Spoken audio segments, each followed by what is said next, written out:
ये कहानी है जंगल में रहने वाले एक ठग की दो बेटियों की, जो जंगल से गुजरने वाले मुसाफिरों को छल कपट से लूटकर उनका कत्ल कर देती। पर फिर एक दिन एक ऐसा मुसाफिर आया जिससे उन सब की जिंदगी बदल गई।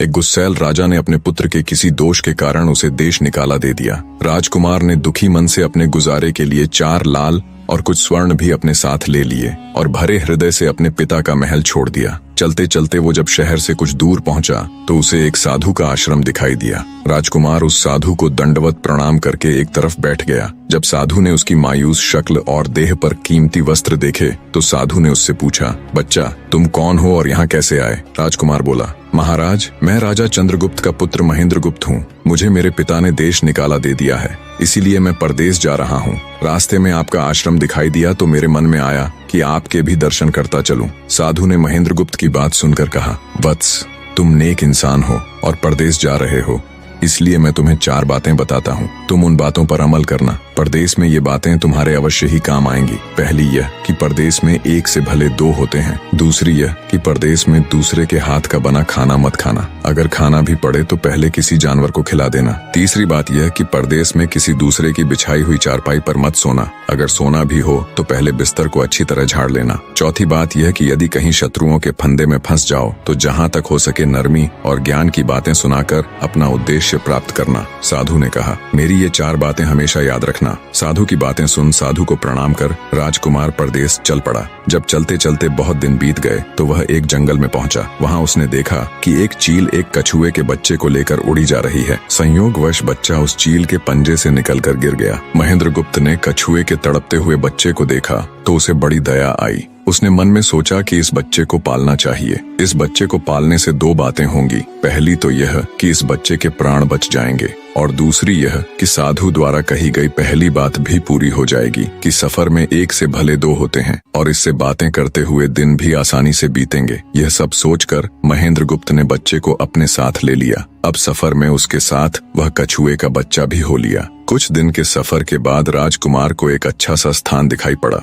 उस स्थान पर पहुंचकर उसने कुछ खाया पिया और फिर कछुए के बच्चे से बोला, तुम यहाँ बैठे रहना, मैं जरा थोड़ी देर सो लूं। यह कहकर महेंद्रगुप्त एक पेड़ के नीचे सो गया। उसी पेड़ के ऊपर एक सांप और एक कौवा रहते थे। उन दोनों का यह दस्तूर था कि जब कोई मुसाफिर उस पेड़ के नीचे ठहरता तो सांप उसे डस लेता और कौवा उसकी आंखें निकाल लेता। नाग ने जब सोते हुए मुसाफिर को देखा तो पेड़ के नीचे उतरा और राजकुमार को डस लिया। सांप के डसते ही तुरंत राजकुमार के प्राण पखेरु उड़ गए। कुछ देर में जब कछुए की नजर महेंद्रगुप्त पर पड़ी तो वह उसे मरा देखकर बहुत घबराया और महेंद्रगुप्त के ऊपर बैठकर रोने लगा। तभी कौवा भी पेड़ से नीचे उतरा और ज्यों ही उसने महेंद्रगुप्त की आंखें निकालनी चाही त्यों ही कछुए ने झपटकर कौवे की गर्दन को मुंह से पकड़ लिया। कौवे ने बहुत जोर लगाया मगर कछुए ने उसे नहीं छोड़ा। तब कौवे ने सांप को पुकारा। कौवे की आवाज सुनकर सांप आ गया। उसने बड़े जोर से कछुए की पीठ पर डंक मारा परंतु कछुए ने अपना मुंह भीतर कर लिया। सांप ने कई बार कछुए की पीठ पर डंक मारा किंतु हर बार कछुआ अपना मुंह अंदर कर लेता। जब सांप का कछुए पर बस नहीं चला तो उसने कछुए से प्रार्थना की कि तुम मेरे मित्र को छोड़ दो। यह सुनकर कछुआ बोला, नहीं, तूने मेरे मित्र को डसा है, अब मैं भी तेरे मित्र की जान लूंगा। तू मेरे मित्र को छोड़ दे तो मैं तेरे मित्र को जीवित कर दूंगा। यह कहकर सांप ने काटी हुई जगह पर मुंह रखकर महेंद्रगुप्त के शरीर से विष खींच लिया और बोला, अब तो मेरे मित्र को छोड़ दे। कछुए ने जब राजकुमार को देखा कि उसे थोड़ा होश आ रहा है और उसका जहर उतर रहा है तो उसने कौवे को छोड़ दिया। जब महेंद्रगुप्त को होश आया तब कछुए ने उसे सांप के डसने का सारा हाल सुनाया। कछुए की बात सुनकर तुरंत महेंद्रगुप्त के मन में साधु की बताई पहली बात खटकी। सोचा, साधु की एक बात तो काम आई कि एक से भले 2 होते हैं। मन ही मन उसने साधु को धन्यवाद दिया और आगे बढ़ चला। चलते चलते कुछ दिनों के बाद जब वे समुद्र के किनारे जा पहुंचे तब कछुए के बच्चे ने कहा, मित्र, मेरा देश आ गया है। यदि तुम कहो तो मैं अपने माता पिता से मिलाऊं। उनसे बिछड़े बहुत दिन हो गए हैं, वे बहुत दुखी होंगे। महेंद्रगुप्त ने उसे जाने की आज्ञा दे दी और स्वयं रात को वहीं समुद्र के किनारे उस जंगल में ठहर गया। जिस जंगल में राजकुमार ठहरा हुआ था उसी जंगल में वहां से कुछ दूर ही एक ठग का परिवार रहता था। ठग के 2 लड़कियां और 4 बेटे थे। उसकी बड़ी बेटी ज्योतिष विद्या जानती थी। जब भी कोई राहगीर, कोई यात्री उस जंगल से गुजरता और उसके पास कुछ कीमती होता तो ठग की बड़ी बेटी अपनी विद्या से जान लेती थी। आज फिर से उसे बहुत दिनों बाद बहुत से खजाने की महक आई। उसने अपने पिता से कहा, ऐसा प्रतीत होता है कि इस जंगल में एक पथिक आया हुआ है। उस पथिक के पास 4 लाल हैं। यदि तुम लोग उस पथिक को यहाँ ले आओ तो उससे लाल लेना मेरा काम है। यदि वे लाल हमको मिल जाएं तो हम जन्म भर के लिए निहाल हो जाएंगे, परंतु उस पथिक को मारना मत, उसे जीवित ही पकड़ लाओ। ठग अपने बेटों के साथ तुरंत उसकी तलाश में निकल पड़ा। वे थोड़ी ही दूर चले होंगे कि उन्होंने देखा एक आदमी एक पेड़ के नीचे सो रहा है। उसे देखकर उन्होंने सोचा कि यह वही पथिक हो सकता है जिसके पास लाल हैं। वे उसे पकड़कर ले गए और अपनी बड़ी बेटी के हवाले करके बोले, इससे लाल निकलवाना अब तेरा काम है। ठग की बड़ी बेटी ने पूरे आश्वासन के साथ कहा, तुम लोग चिंता मत करो, मैं इससे लाल निकलवा लूंगी। ठग की छोटी बेटी ने जब महेंद्रगुप्त को देखा तो वह दिलोजान से उस पर मोहित हो गई। पहली ही नजर में वो अपना दिल उस नौजवान राजकुमार को दे बैठी। भाइयों के डर से कुछ कह तो न सकी, लेकिन मन ही मन उसको बचाने की युक्ति सोचने लगी। कुछ देर बाद ठग की बड़ी बेटी ने खाना बनाया और उसमें जहर मिला दिया। वही खाना उसने महेंद्रगुप्त को परोस दिया। जब थाली महेंद्रगुप्त के सामने आई तो उसने खाने के लिए निवाला तोड़ जैसे ही उसे खाने को हुआ तभी उसे साधु की कही गई दूसरी बात याद आई। उसने थाली में से थोड़ा सा भोजन निकालकर कुत्ते के सामने डाल दिया। जैसे ही उस खाने को कुत्ते ने खाया वो तुरंत मर गया। यह देखकर महेंद्रगुप्त ने भोजन नहीं किया। उसने अपने मन में सोचा कि साधु की दूसरी बात भी काम आई। अपनी इस चाल को असफल होते देखकर ठग की बड़ी बेटी को गुस्सा तो बहुत आया, पर वो अपने गुस्से को अंदर ही अंदर पी गई। उसने महेंद्रगुप्त के सोने के लिए पलंग तैयार करवाया और उससे कहा, जाओ पथिक, ऊपर के कमरे में तुम्हारे लिए पलंग तैयार करवा दिया है, अब तुम आराम करो। कई दिनों की सफर की यात्रा के कारण थका हुआ राजकुमार जब ऊपर आया तो उसे बढ़िया धुली हुई चादर पलंग पर बिछी हुई दिखाई दी। सोचा जो हुआ सो हुआ, कई दिनों के बाद चैन की नींद तो सोने को मिलेगी। वो जैसी ही पलंग पर बैठने को हुआ तो उसे साधु की तीसरी बात याद आई कि परदेश में हमेशा बिस्तर को झाड़कर सोना। जैसे ही उसने बिस्तर को झाड़ा तो उसके होश उड़ गए। वो बिस्तर एक कच्चे सूत से तैयार किया गया था जिसके नीचे आग का कुआं था। महेंद्रगुप्त ने देखा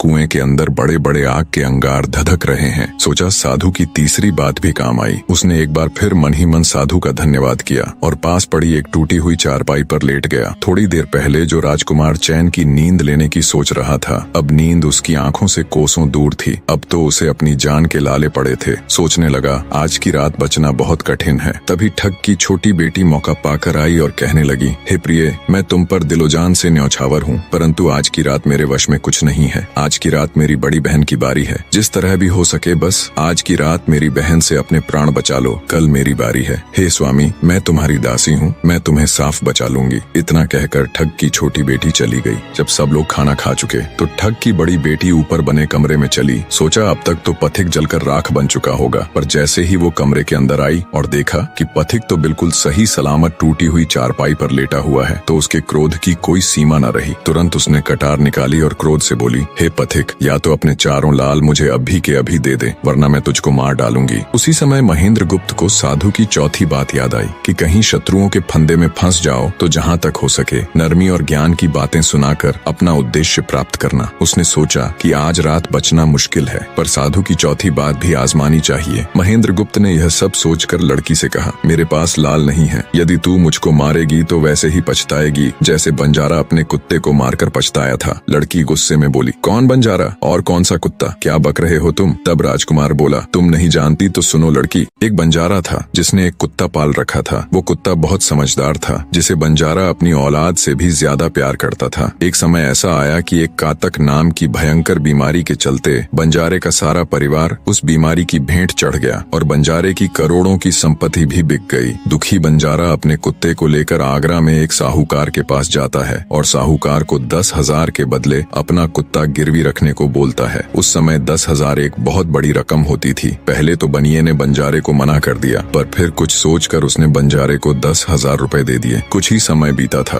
कि एक रात सेठ के घर डाकू घुस गए। बंजारे का कुत्ता सब हरकत देख रहा था। सोचा भौंकूंगा तो परिवार के सब लोग उठ जाएंगे और ये डाकू उनका भी कत्ल कर देंगे। वो चुपचाप बस उनको देखता रहा। जब डाकू सेठ के घर चोरी किए हुए धन को लेकर चल पड़े तो कुत्ता चुपचाप उनके पीछे पीछे हो लिया। सेठ के पास इतना धन था कि डाकू उसे निकाल तो लाए, पर अब उनसे वो लेकर चला भी नहीं जा रहा था। दिन भी निकलने के करीब हो चला था। डाकुओं ने सोच विचार कर उस धन को एक तालाब के अंदर छिपा दिया। सोचा बाद में आराम से निकाल ले जाएंगे। कुत्ता डाकुओं की सब करामात देख चुपचाप वापस घर चला गया। सुबह हुई तो सेठ के घर कोहराम मच गया। पता चला कि चोर सारा धन निकाल ले गए। सेठ का रो रो कर बुरा हाल था। आसपास के लोग उसे दिलासा दे रहे थे। सेठ ने रोते रोते कहा, मैंने सुना था बंजारे का कुत्ता बहुत समझदार है, पर ये नमक हराम तो एक बार भौंका तक नहीं। तभी बंजारे का कुत्ता उस सेठ की धोती पकड़कर खींचने लगा। कुत्ते की हरकत देख पास खड़े एक समझदार व्यक्ति ने सेठ से कहा, सेठ जी, ये कुत्ता कुछ कहना चाहता है, हमें इसकी सुननी चाहिए। और सभी लोग कुत्ते के पीछे पीछे हो लिए। सबको लेकर कुत्ता उसी तालाब के पास पहुंच गया जहां रात को डाकुओं ने सारा धन छिपाया था, और तालाब में घुसकर अशर्फियों से भरी थैली अपने मुंह में दबाकर बाहर आया। तुरंत सेठ के नौकर उस तालाब में कूद गए और चोरी किया हुआ सारा धन बरामद कर लिया। सब देख सेठ आंखों में अश्रु लिए कुत्ते से कहता है, मुझे माफ कर देना, मैंने तुम्हें बहुत बुरा भला कहा। सेठ ने वही कागज मंगवाया और बंजारे के नाम चिट्ठी लिखी, भाई बंजारे, तेरे कुत्ते ने मेरे 10,000 पूरे कर दिए। मैं तेरे कुत्ते को तेरे पास भेज रहा हूँ। अगर तुझे और भी 10, 20, 50 हजार की जरूरत हो तो मेरे पास आकर ले जाना। इतने समझदार कुत्ते को मेरे पास छोड़ने के लिए तहे दिल से तुम्हारा धन्यवाद। बनिया चिट्ठी कुत्ते के गले में टांग उसे नम आंखों से विदाई देता है। कुत्ता घूमता घूमता जब 4-5 दिन बाद बंजारे के पास पहुंचता है तो कुत्ते को आता देख बंजारे के तन बदन में आग लग जाती है। कहता है, मैं तुझे बनिए के पास गिरवी रख कर आया था और तू वहाँ से भाग आया। तूने मेरी बेइज्जती करवा दी। गुस्से में अंधा हुआ बंजारा तुरंत पिस्तौल निकाल कुत्ते को गोली मार देता है और सिर पकड़कर वहीं बैठ जाता है। कुछ देर बाद जब उसकी नजर कुत्ते के गले में टंगी हुई पर्ची पर पड़ी तब बंजारा वो पर्ची निकाल उसे पढ़ता है। पर्ची पढ़ते ही बंजारा फट पड़ता है। वो दहाड़े मार मार खून के आंसू रोता है। पर अब भला क्या हो सकता था। बंजारे की कहानी सुना महेंद्र गुप्त ठग की बेटी से कहता है, एक और कहानी सुनो लड़की।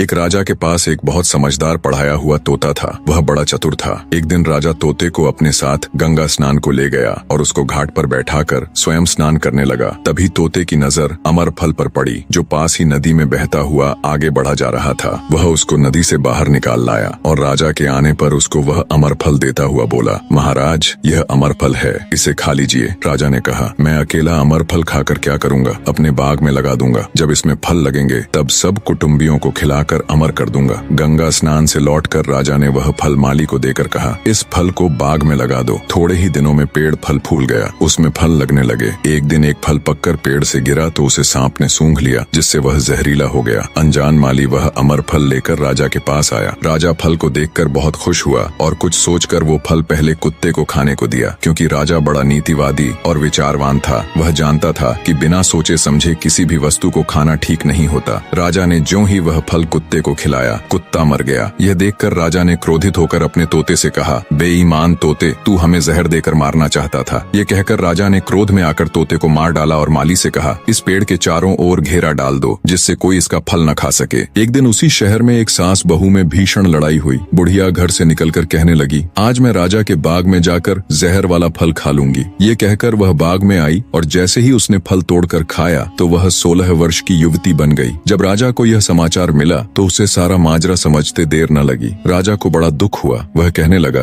वास्तव में यह अमर फल ही है, मैंने व्यर्थ ही इतने समझदार तोते को मार डाला। इतनी दास्तान कहते कहते सवेरा हो गया। तब ठग की बेटी ने महेंद्र गुप्त से कहा, आज तो तूने मुझे बातों में लगाकर अपनी जान बचा ली, परंतु आज रात मेरी छोटी बहन की बारी है, वो तुझे हरगिज जीवित न छोड़ेगी। जब ठग की छोटी बेटी को पता चला कि महेंद्र गुप्त जिंदा और बिल्कुल सही सलामत है तो उसकी खुशी का ठिकाना न रहा। अपनी बहन को दिखाने के लिए ऊपरी मन से बोली, तुम निश्चित रहो बहन, मैं आज इससे लाल लिए बगैर छोड़ने वाली नहीं हूँ। दिन बीता और रात हुई। तब ठग की छोटी बेटी महेंद्र गुप्त के पास गई और बोली, भगवान का शुक्र है जो तुमने चालाकी से अपनी जान बचा ली। महेंद्र गुप्त बोला, तुम सब ऐसा क्यों करते हो? तब ठग की छोटी बेटी बोली, हमारी तो यही रीति है कि मेरे भाई और बाप मुसाफिरों को पकड़कर लाते हैं और हम बहनें अपनी चालाकी से उनसे माल हथिया कर उन्हें मार डालती हैं। फिर वह बोली, पर तुम चिंता मत करो, अब मेरी बारी है और मैं तो दिलो जान से तुम्हारी दासी हूँ, तुम्हें जैसा समझ पड़े वैसा ही करो। यह सुनकर महेंद्र गुप्त बोला, प्रिय, तुम भी मुझे देखते ही पसंद आ गई थी। दिल करता है कि हर पल तुम्हारे पास ही रहूं। तुम अपनी बड़ी बहन की तरह नहीं हो, तुम एक नेक दिल औरत हो, तुमसे मेरा कुछ भी छिपा हुआ नहीं है। उसकी बात सुनकर ठग की बेटी ने कहा, तुम कहते हो कि मुझसे कुछ भी छिपा नहीं है, तो फिर वे लाल कहाँ हैं? महेंद्र गुप्त ने कहा, वो चारों लाल मेरी जांघ में हैं, अगर तुम निकालना चाहो तो निकाल लो। राजकुमार की बात सुन ठग की छोटी बेटी बोली, प्यारे वो लाल तुम्हें ही मुबारक हो। मैं तो तुम्हारी दासी हूँ, तुम्हारे दर्शनों की प्यासी हूँ, मुझे तुम्हारे सिवाय और कुछ नहीं चाहिए। ये सुन महेंद्र गुप्त बोला, जो कुछ तुमने कहा है वह तो सब ठीक है, लेकिन ये प्यार और प्रेम की बातें सब धरी रह जाएंगी जब हमारे शरीर में प्राण ही नहीं रहेंगे, क्योंकि जब तुम्हारे बाप और भाइयों को इसका पता लगेगा तो हम दोनों की खैर नहीं। तब ठग की बेटी बोली, तुम चिंता मत करो, मेरे पास इसका भी उपाय है। आज रात को सबके सोने के बाद हम यहाँ से भाग चलेंगे और कहीं बहुत दूर रहेंगे जहाँ कभी मेरे भाई और बाप पहुँच न सके। महेंद्र गुप्त बोला, पर ये सब होगा कैसे? बोली, यहाँ से निकलने का एक ही उपाय है। मेरे पिता के पास 2 ऊँटनियाँ हैं, उनमें से एक तो दिन भर में 60 कोस चलती है और दूसरी दिन भर में 100 कोस चलती है। तुम उनमें से बड़ी वाली को खोल लाना, तब तक मैं हम दोनों के लिए कुछ धन बांध कर रख लूंगी। जब आधी रात हुई तब महेंद्र गुप्त ऊँटनी को खोलने चला गया। महेंद्र गुप्त ऊँटनी ले तो आया, मगर जल्दबाजी के कारण वह बड़ी के स्थान पर छोटी को ले आया। ठग की बेटी बहुत सा माल लेकर ऊँटनी पर बैठ गई और दोनों चल दिए। ऊँटनी जब चलते चलते 60 कोस पहुंची तो जंगल में रुककर खड़ी हो गई। बीच जंगल में ऊँटनी को खड़ी देखकर महेंद्र गुप्त और ठग की बेटी के होश उड़ गए। ठग की बेटी बोली, अनर्थ हो गया, तुम रात के अंधेरे में बड़ी ऊँटनी की जगह छोटी को ले आए। मेरे पिता और भाई आते ही होंगे, वो हमें नहीं छोड़ेंगे। इधर जब सवेरा हुआ तो ठग ने देखा कि उसकी बेटी और मुसाफिर दोनों गायब हैं। उसने सोचा कि निसंदेह वह बदमाश मेरी बेटी को भगा ले गया है। तबेले में जाकर देखा तो पाया कि छोटी ऊँटनी गायब है और बड़ी वहीं है। सोचा ज्यादा दूर नहीं गए होंगे और ऊँटनी पर सवार होकर उसने उसे तेजी से दौड़ा दिया। थोड़ी ही देर में जंगल में उस स्थान पर जा पहुंचा जहां महेंद्र गुप्त और उसकी बेटी ठहरे थे। महेंद्र गुप्त ने जब उसको आते देखा तो बहुत घबराया और कहने लगा, देखो तुम्हारा पिता आ रहा है, अब उससे प्राण कैसे बचेंगे? लड़की ने कहा, घबराओ मत और जो मैं कहती हूँ उसे ध्यान से सुनो। जाओ, जाकर उस पेड़ पर चढ़ जाओ। जब मेरा बाप तुम्हें पकड़ने के लिए आएगा और पेड़ पर चढ़ेगा तो मैं चुपके से बड़े वाली ऊँटनी पर चढ़कर उसको तुम्हारी डाल के नीचे खड़ा कर दूंगी। तुम कूद कर उस पर बैठ जाना। इस प्रकार हम दोनों बचकर साफ निकल जाएंगे। यह सुनकर महेंद्र गुप्त तुरंत पेड़ पर चढ़ गया। तब तक ठग भी वहां आ पहुंचा। पिता को देख उसकी बेटी ने फंड करते हुए कहा,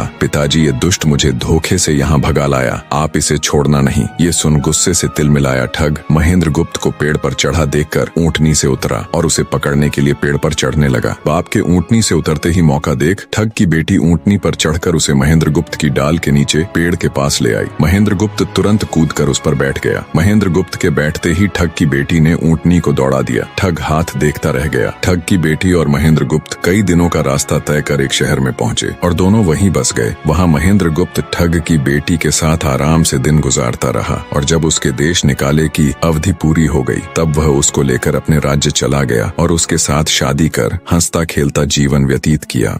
निष्कर्ष, महेंद्र गुप्त और ठग की बेटी की यह कथा हमें यह सिखाती है कि प्रेम और विश्वास का बंधन सबसे मजबूत होता है। जब बुद्धिमत्ता, धैर्य और निस्वार्थ प्रेम मिलते हैं तो असंभव को भी संभव बनाया जा सकता है। जीवन में चाहे कितनी भी कठिन परिस्थितियां क्यों न आए, सही निर्णय, संयम और परस्पर विश्वास हमें हर संकट से बाहर निकाल सकते हैं।